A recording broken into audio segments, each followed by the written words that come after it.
Hello po. Magandang hapon po sa lahat. Magluluto po ako ng igado.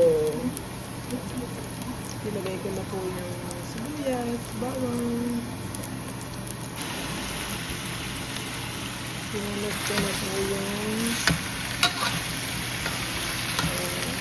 sauce. Marinated with soy sauce, salt, and black pepper. Sorry, ang aking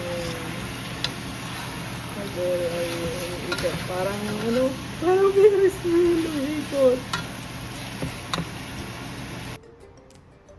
Hello po mga friends. Ito po ang aking igado.